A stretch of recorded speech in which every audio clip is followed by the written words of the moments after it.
మన పురాణములు మీ ఆర్జే సునీత. మన పురాణములు అంటే మన కథలు. శ్రీనివాసుని కళ్యాణం పద్మావతి దేవితో ఏ విధంగా జరిగింది? పద్మావతి శ్రీనివాసుల కళ్యాణ మహోత్సవానికి సంబంధించిన ఆ వివరాలేమిటి? అప్పుడు జరిగిన ఆనాటి విశేషాలేమిటి? వివరాల్లోనికి వెళితే అరుణోదయ సమయంలో ముహూర్తం ఆసన్నమైందట.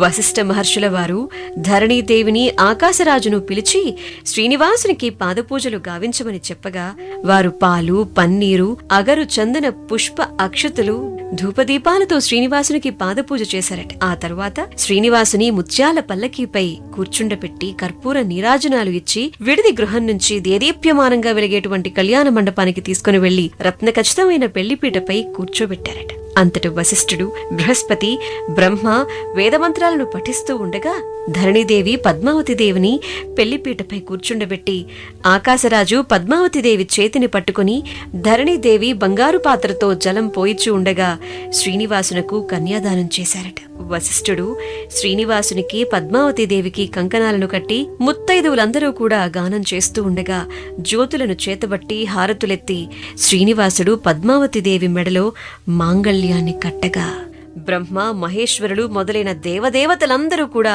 పుష్పాక్షతలను వెదజల్లారంట.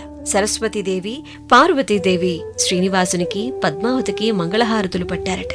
గంధర్వులు గగన మార్గము నుండి పుష్ప వర్షం కురిపించారంట. పద్మావతిదేవి శ్రీనివాసుల కళ్యాణం వైభవోపేతంగా, అంగరంగ వైభవంగా, కన్నుల పండువగా జరిగిందట. వకులమాలిక శ్రీనివాసుల పద్మావతి కళ్యాణం చూసి ఆనంద పరవశురాలై వాళ్ళిద్దరిని దీవించారంట.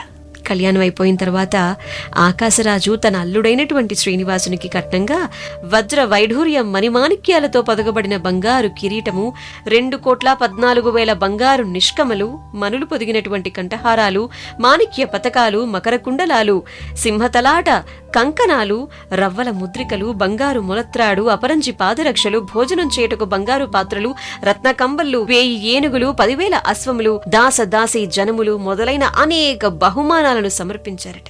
పద్మావతి దేవికి పట్టు వస్త్రాలు, మనమయ బంగారు 7 వారముల ఆభరణాలు, పసుపు కుంకుమ 2,000 గ్రామములను వ్రాయించి ఇచ్చి సత్కరించారట. వివాహానికి విచ్చేసిన అతిథులకు సమస్త మర్యాదలు చేశారట. పురోహితులకు భూరి సంభావనలు ఇచ్చి మృష్టాన్నములు పెట్టించి ఇలా 5 రోజుల పాటు వైభవోపేతంగా వివాహాన్ని జరిపించారట.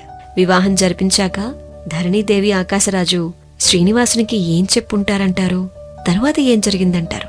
ఆ వివరాల్ని మరోమారు మీ ముందుకొచ్చి మీకు సవివరంగా చెప్తాను. ఇవాల్టికి మన పురాణములలో మన కథ, శ్రీనివాసుని కథ. Radio city podcast.